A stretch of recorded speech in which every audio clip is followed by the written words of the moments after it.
খাবারের সঙ্গে ঘুমের ওষুধ খাইয়ে স্বামীকে হত্যা করেন। এরপর বাড়ির বাথরুমের মেঝের নিচে মরদেহ চাপা দিয়ে রাখেন স্ত্রী, যা ঘুণাক্ষরেও টের পায়নি কেউ। এ ঘটনার প্রায় ৪৫ দিন পর পুলিশের তদন্তে উঠে এসেছে ভয়াবহ সব তথ্য, জানিয়ে তৈরি হয়েছে ব্যাপক চাঞ্চল্য। Premium commercial space is now for rent. Featuring ample parking and excellent accessibility, this 4,200 square foot space is ready. Elevate your business and call us today. ঘটনাটি ঘটেছে ভারতের উত্তরপ্রদেশে। দেশটির সংবাদ মাধ্যমের বরাতে জানা গেছে, অভিযুক্ত স্ত্রী রুবি শর্মা হত্যার আগে তার স্বামী সুরেন্দ্র শর্মাকে খাবারের সঙ্গে 15 থেকে 20টি ঘুমের ওষুধ খাওয়ান। জিজ্ঞাসাবাদে বিষয়টি স্বীকারও করেছেন তিনি। তদন্ত প্রতিবেদনে পুলিশ জানায়, গত 18 মে থেকে নিখোঁজ ছিলেন সুরেন্দ্র।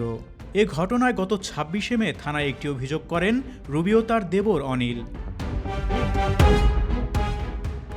অবাক করা বিষয় হলো, রুবি নিজেও স্বামীকে খুঁজে বের করার নাটক করেন এবং প্রতিবেশীদের সামনে কান্নাকাটি করে নিজেকে শোকাহত হিসেবে উপস্থাপন করেন।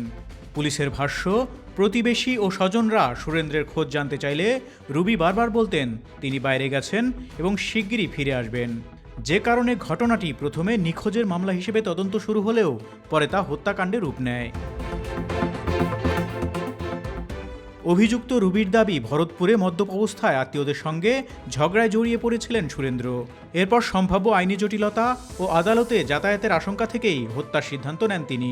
তবে রুবির বক্তব্যে অসঙ্গতি খুঁজে পায় সুরেন্দ্রর পরিবারের সদস্যরা। পরে পুলিশ নিবিড়ভাবে জিজ্ঞাসাবাদ করার এক পর্যায়ে হত্যার কথা স্বীকার করেন তিনি। স্বামীকে হত্যার পর আসলে কি করেন রুবি? পুলিশের তদন্ত প্রতিবেদন থেকে জানা যায়, হত্যার পর স্বামীর মরদেহ টেনে বাড়ির মাটির বাথরুমে নিয়ে যান রুবি।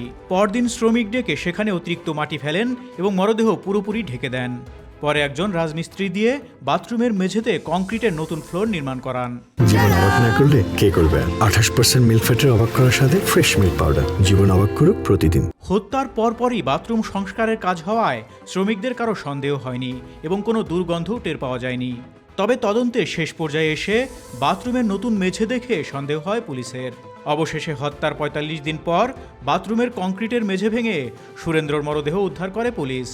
এই হত্যাকাণ্ডে রুবিকে অন্য কেউ সহায়তা করেছে কিনা সে বিষয়টিও তদন্ত করে দেখা হচ্ছে বলে জানায় ভারতীয় পুলিশ।